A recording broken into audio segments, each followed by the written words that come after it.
사실이요, 사람은 누구를 만나느냐에 따라서 달라지죠. 인생이 달라집니다. 미래가 달라지고요. 우리가 어떤 만남을 통해서 축복을 누릴 수가 있고 그렇지 않을 수도 있죠. 이 만남이 굉장히 중요한데 사람뿐만 아니라 사물도 그렇습니다. 여러분 혹시 황소머리라고 들어보셨나요? 황소머리. 값이 얼마냐면 5천만 불짜리입니다. 근데 이게 도대체 뭐냐? 1943년 어느 날 길을 가던 피카소가 우연히 버려진 자전거 한 대를 발견한 거예요. 그래서 그 자전거에서 안장과 핸들을 떼어낸 후에 핸들을 거꾸로 붙였네요. 그게 전부였어요. 그리고 이름을 황소머리다라고 명명을 했습니다. 그런데 이게 최근에 경매가 붙었는데 5천만 불이 됐습니다. 여러분 한번 생각해 보세요. 그 황소머리에 들어간 재료비가 얼마나 될까요? 버려진 자전거입니다. 안장 떼어냈고요. 핸들 거꾸로 붙인 거예요. 사실은 버려졌으니까 굴러갈지 안 갈지도 모르겠고, 요즘 같은 세월에는 그거 치우려도 돈이 들 수도 있습니다. 누구도 그걸 취급을 안 하죠. 일반 사람은 다 그렇게 버릴 수가 있는데, 그것이 피카소라는 사람을 만난 이후에는 더 이상 쓰레기가 아니더라. 최소한 5천만 불을 호가하는 값비싼 작품이 된 거예요. 여러분, 우리 인생이 그런 거 아시죠? 바로 그겁니다. 우리도요, 누구를 만나느냐에 따라서 우리의 가치가 달라질 줄로 믿습니다. 그렇습니다. 우리가요, 이 만남을 통해서 축복된 인생을 살 수도 있고 그렇지 않을 수도 있다고 말씀드렸는데, 우리 함께 옆 사람에게 인사하겠습니다. 우리 만남의 축복을 누리십시다. 진심으로 축복합니다. 꼭 만남의 복을 누리시길 바랍니다. 여러분, 인생에서 가장 중요한 만남이 어떤 만남입니까? 부모와의 만남, 또 부부의 만남, 여러 만남이 있겠죠. 그런데 지금 말씀하신 것처럼 주님과의 만남이 가장 중요합니다. 그런데 이 주님과의 만남은 어떻게 이루어지느냐? 둘 중에 하나 아닙니까? 주님이 우리를 찾아오거나 우리가 그분께 나아가거나. 그런데 우리 주님께서 항상 하시는 말씀은 Come and see. 와서 봐라. 항상 come. 부르세요. 언제나 우리를 초청하세요. 요한복음 6장에도 보면 아버지께서 내게 주시는 자는 다 내게로 올 것이요, 이렇게 말씀하시면서 내가 결코 그들을 내치지 않으리라, 이렇게 말씀하시거든요. 우리가 내 삶 속에서, 아니 예배 속에서 내가 주님을 만나고 싶습니다. 주의 음성을 듣고 싶습니다. 주의 은혜를 받기를 원합니다 라고 사모할 때에 하나님이 반드시 응답하실 줄로 믿습니다. 오늘 본문을 통해서요, 이 다메섹으로 가던 사울을 우리가 보게 되는데, 그가 어떻게 예수님을 만나는가, 그 장면을 통해서 그 자신의 신앙, 아니 이스라엘의 역사, 세계 역사의 흐름을 바꾸어 놓은 엄청난 사건을 우리가 지금 보고 있습니다. 먼저 우리가 이 사울이라는 사람을 다 아시지요. 그런데 사울 스스로가 자기를 소개한 대목을 다시 한번 짚어보고 넘어가도록 하겠습니다. 여러분은 여러분을 어떻게 소개하시겠습니까? 사울은 자기를 뭐라고 소개했냐면, 빌립보서 3장 5절 6절 말씀에 나는 유대인이라 소읍이 아닌, 다시 말하면 조그만 동네가 아닌 길리기아 다소성의 시민이니라, 이렇게 소개를 했어요. 내가 8일 만에 할례를 받고 이스라엘 족속이요 베냐민 지파요 히브리인 중에 히브리인이요 또 율법으로는 바리새인이고 그 율법을 지키는 데는 흠없는 자다. 아주 당당합니다. 요즘 말로 하면 나 누군지 알아? 나 잘 나가는 집안인데 미국에서도 아이비리그 다녔고 미국 시민권자고, 날 때부터 나는 뉴욕 사람이야, 뉴요커야, 이런 식으로 쭉 설명을 해요. 여러분, 이게요 보통 일이 아닙니다. 유대인으로서 로마 시민권자였다, 이거는요 이 어떤 정치, 사회적으로 굉장한 가문인 걸 지금 우리에게 제시를 합니다. 더군다나 이 종교적으로도 바리새파 아닙니까? 순수성과 엄격을 자랑하는 그런 지파죠. 더군다나 당대의 가장 유명한 선생이 있었으니 누굽니까? 가말리엘, 문하생이에요. 그러니까 최고의 석학의 지금 제자인 거예요. 자, 학식과 인격이 뛰어났지요. 또 신앙과 윤리 개념, 애국 정신, 율법 뭐 하나 빠지는 게 없어요. 완벽한 사람이었어요. 그 사람이 어떤 생각을 했느냐면 내가 도저히 용납 못할 사람들이 있다. 그들이 누구죠? 예수 믿는 자들. 그래서 9장에 들어오기 앞서 8장 후반부에 보면 스데반을 죽이는데 앞장을 섰죠. 근데 그걸로 만족하지를 못해요. 각 집에 들어갔습니다. 남녀를 끌어내서 옥에 가두었습니다. 그것도 시원치 않아서 또 죽입니다. 자, 사울의 이런 행동이 오늘 본문의 전반 배경입니다. 우리 1절과 2절을 다시 한번 보면서 이제부터 이 사울을 다루시는 하나님, 우리 그 은혜를 향하겠습니다. 같이 읽습니다. 시작. 사울이 주의 제자들에 대하여 여전히 위협과 살기가 등등하여 대제사장에게 가서 다메섹 여러 회당에 가져갈 공문을 청하니 이는 만일 그 도를 따르는 사람을 만나면 남녀를 막론하고 결박하여 자, 이게 이제 우리는 여태까지 2000년 전에 사울의 모습을 보고 있는 것처럼 여기는데 우리 현실과 한번 오버랩이 되도록 한번 이해해 볼까요? 이게 뭐냐면 내 백그라운드 알지? 내가 가진 지식도 너희들 알아봐야 돼. 뭐 이런 거예요. 내 길이야. 이렇게 나름대로의 자신의 경험과 이성적 판단을 앞세운 요즘 시대 사람들, 이렇게 우리가 반추해 볼 수가 있습니다. 그런 사람들이 쉽게 하는 게 진리를 왜곡하는 거거든요. 왜? 잘못된 확신을 가지고 있으니까. 아주 그것도 강한 신념으로 가지고 있으니까. 그래서 진리를 추구하는 신앙인들을 핍박하고 모독을 하지요. 자, 이런 상황에서 하나님이 어떻게 역사를 하느냐, 그분의 계시를 한번 볼까요? 우리 3절 말씀 읽겠습니다. 그분이 어떻게 일하시는가? 시작. 사울이 길을 가다가 다메섹에 가까이 이르더니 호련히 하늘로부터 빛이 그에게, 여러분 이 부분이요 일반 성경으로 이해하면 안 됩니다. 이제 지금 이 성경을 누가 기록을 했습니까? 사도행전, 누가요? 맞습니다. 누가 기록했습니다. 그런데 누가의 관점과 이 본인의 관점이 좀 다르지요. 사도행전 22장에 가면 바울 사도가 느낀 거를 그대로 말한 부분이 나와요.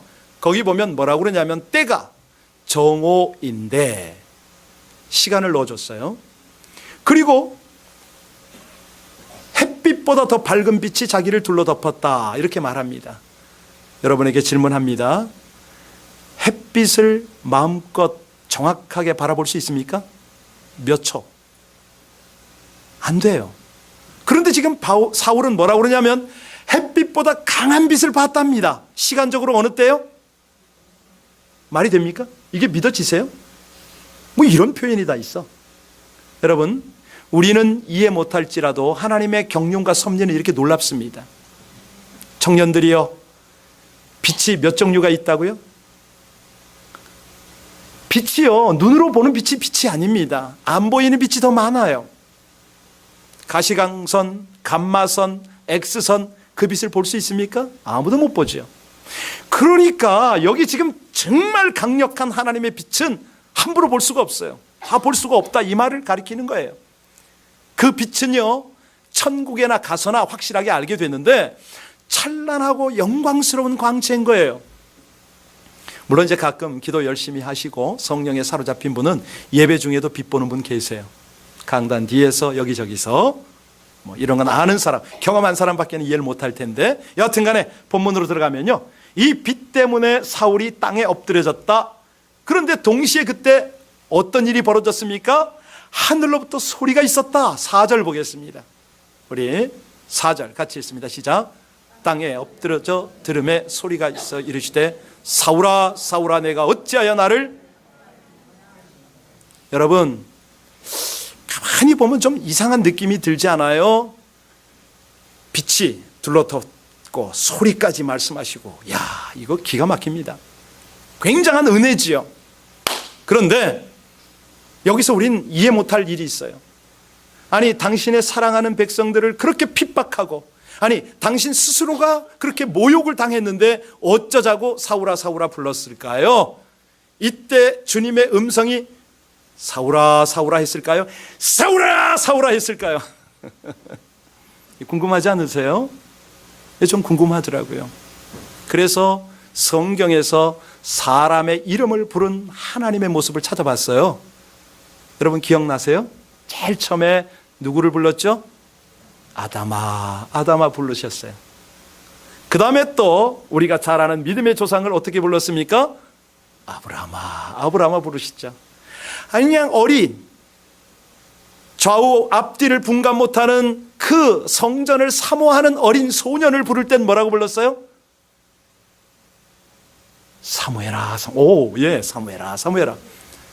하나님이요 왜 그렇게 말씀을 하실까요? 왜 이렇게 다가오실까요? 그걸 우리는 우리 하나님의 집요한 사랑이다 라고 밖에는 표현할 길이 없어요. 여러분 동의하십니까? 사울아 사울아. 아니 여러분 속으로 따라하세요.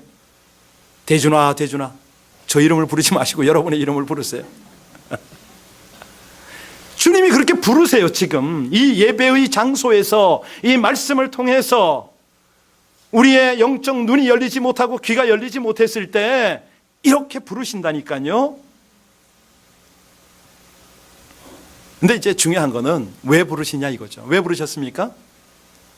참 백성이 되려고, 뭔가 알려면 바르게 알으라고, 그리고 길을, 삶의 의미를 알고 그 길을 따라가려면 제대로 가라고. 예. 다시 말하면 하나님이 우리의 이름을 부르는 목적은요, 그분을 영접하고 구원을 받고 삶의 의미를 제대로 추구하도록 목적 있는 삶을 살도록 그렇게 우리를 이끌어 가십니다. 그런데 중요한 게 뭐냐면 이 하나님을 만날 때에 어떻게 만날 거냐 이겁니다. 여러분 어떻게 만나시겠습니까? 우리 교회가 늘 가르치는 대로 말씀 묵상을 통해서 기도를 통해서 만나야죠. 그런데요 더 중요한 것이 있습니다. 머리가 아닌 가슴으로 만나는 거죠. 경험으로 만나는 거죠. 하나님의 역사와 섭리와 경륜은 바로 그겁니다. 우리 5절 한번 볼까요? 자, 어떻게 경험시키는가? 5절 같이 있습니다. 시작. 대답하되 주여 누구시니까? 이르시되 나는 네가 핍박하는 예수라. 사실이요 이거는 굉장한 드라마틱한 상황입니다. 얼마나 극적입니까?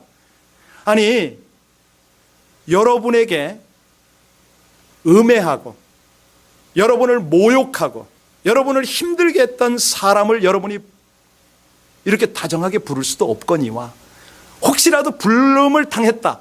그때 기분이 어땠을까요? 여러분 잠깐만 사울의 입장이 되셔서 그 느낌을 한번 생각해 보세요. 아니 제일 처음에는 빛 때문에 신비했겠죠. 음성 때문에 너무 놀랐겠죠. 지금은요 두렵잖아요. 나 이러다가 죽는 거 아니야? 한 방에 갈 수도 있겠구만.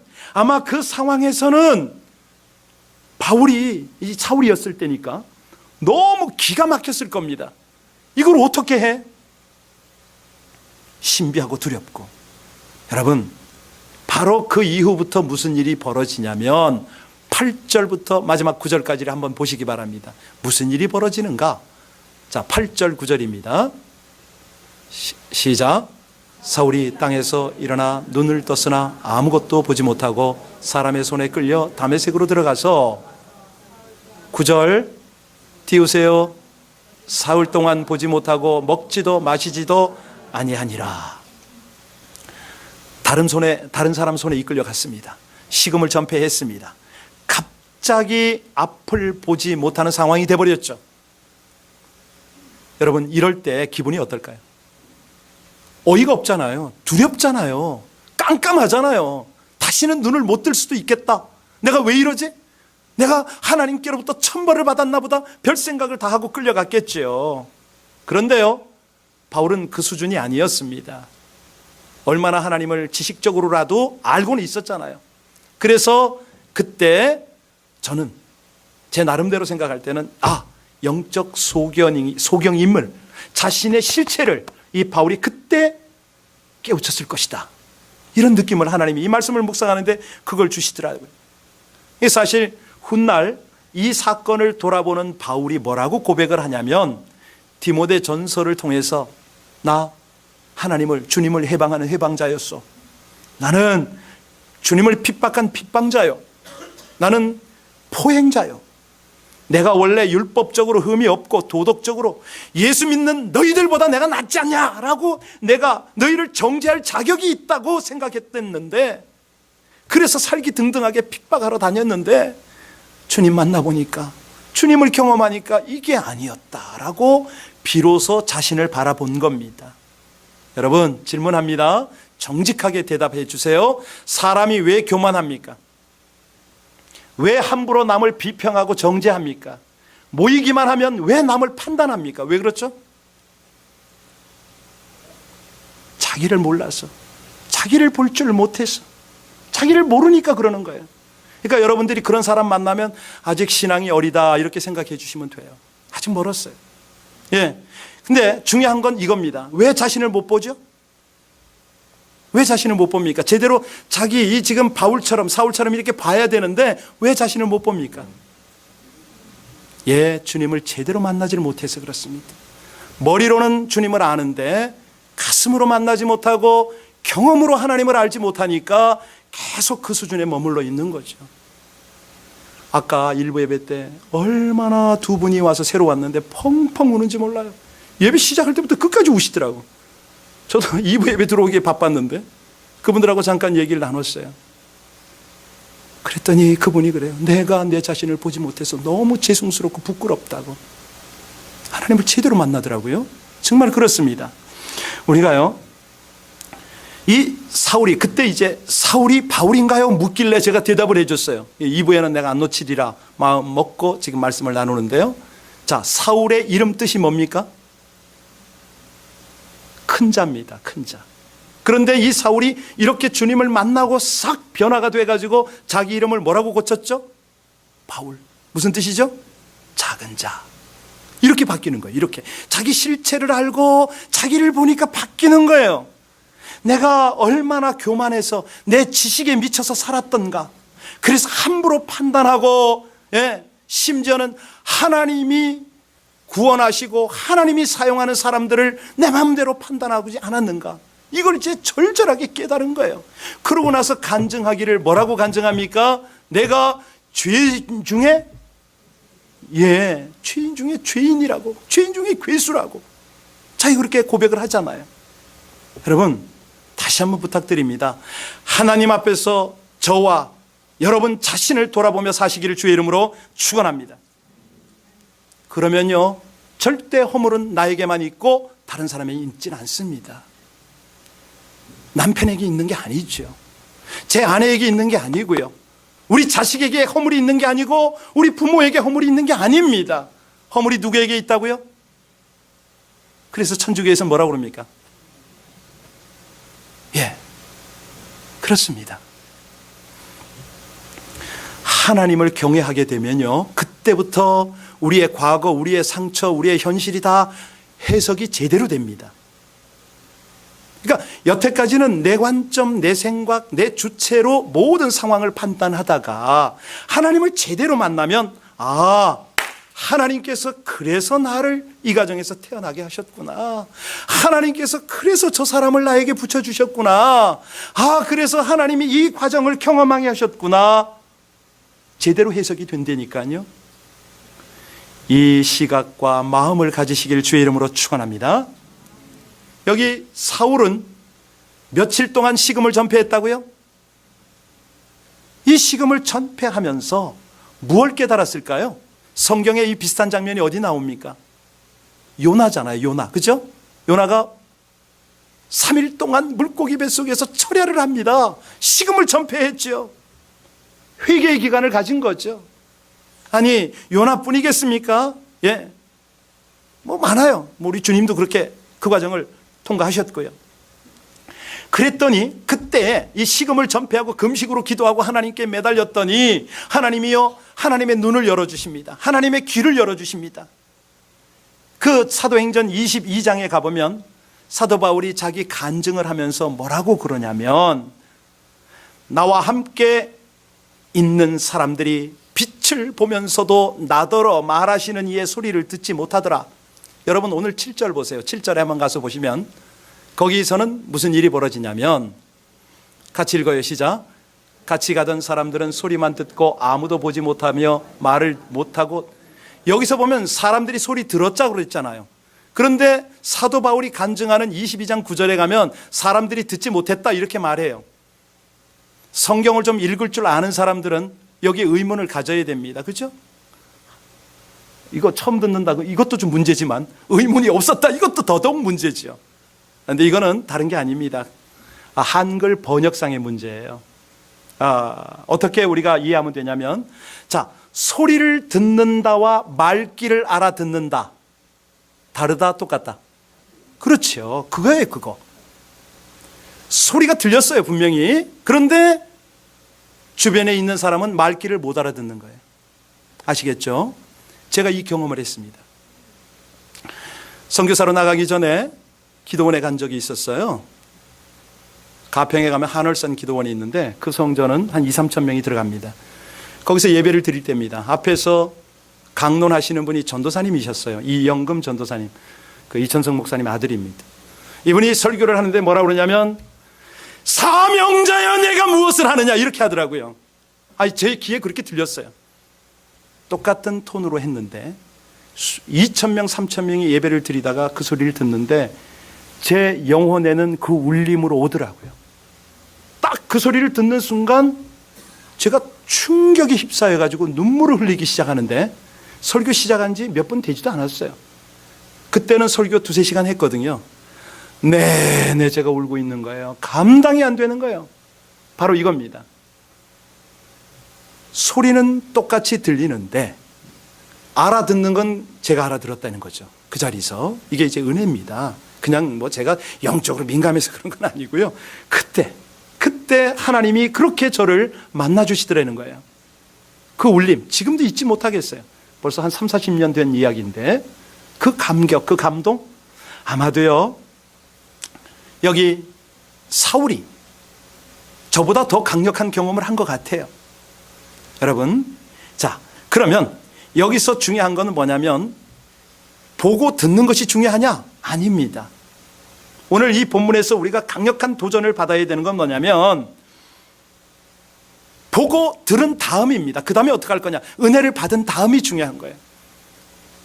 이번 가족 캠프에서도 강력한 임재로 많은 분들이 회개와 성령 체험을 다 하셨는데요. 그 다음이 중요하다니까요. 사도행전 22장에 보면 사울이 뭐라고 그러냐면 한마디를 딱 해요. 여기 나는 네가 핍박하는 예수다. 그 6절 5절 보세요. 그거 비춰주세요. 거기를 보면 그 말씀을 하는데 그때 바울이 반응을 했어요. 사울이 뭐라고 그랬냐면, 주여 내가 무엇을 하리까? 이렇게 반응을 해요. 이게 중요합니다. 이게 핵심이에요. 주여 내가 무엇을 하기 원합니까? 예, 주님 무슨 말씀이세요? 시키는 대로 제가 할 거예요. 당신이 말씀하는 대로 순종하겠습니다. 이게 뭐냐면, 다른 말로 표현하면 자기 포기입니다. 그러니까 자기 자신을 알아보고 하나님 안에서 하나님의 시각으로 자기를 보고 그 다음에 뭐라고요? 자기를 내려놓는 거죠. 포기하는 거예요. 예. 그러니까 9절을 다시 비춰주세요. 그러면 거기에 뭐라고 하냐면, 사흘 동안 식음을 전폐했다. 이게 바로 그거예요. 자기를 완전히 내려놓는 거예요. 그러면 하나님께서 우리에게 기대하시는 게 뭐냐? 우리도 사흘을 식음을 전폐하고 기도원에 들어와라 그러실까요? 아닙니다.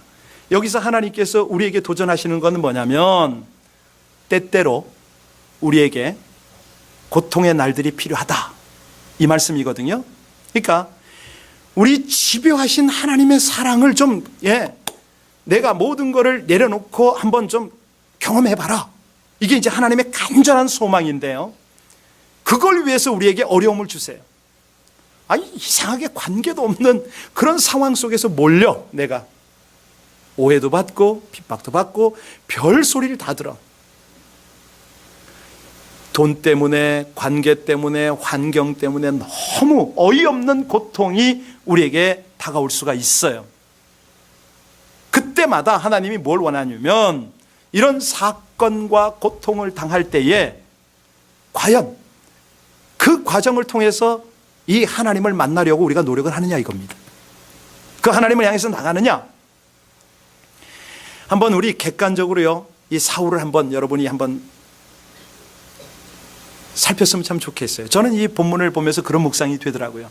첫 번째, 그가 예수 믿는 사람을 잡으러 왔다가 누구에게 붙들렸죠?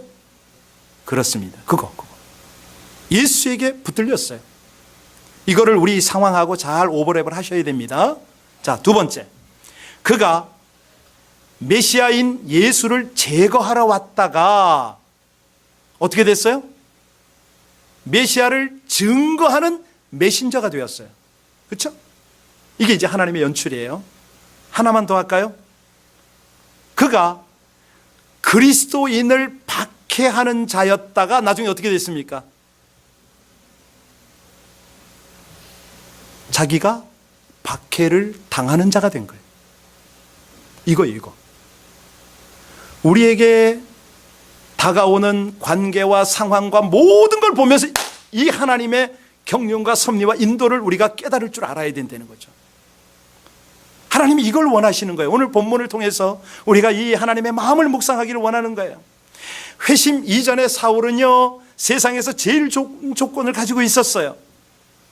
그것을 자꾸 극대화시키는 것이 그 인생의 목적인 줄 알았다고요. 그런데 그걸 아무리 성취하고 아무리 추구해도 만족이 없고 허무했던 거예요. 어떻게 아냐고요? 스데반 집사 돌에 맞아 죽을 때 그 앞에서 보면서 얼마나 황했잖아요. 여하튼 간에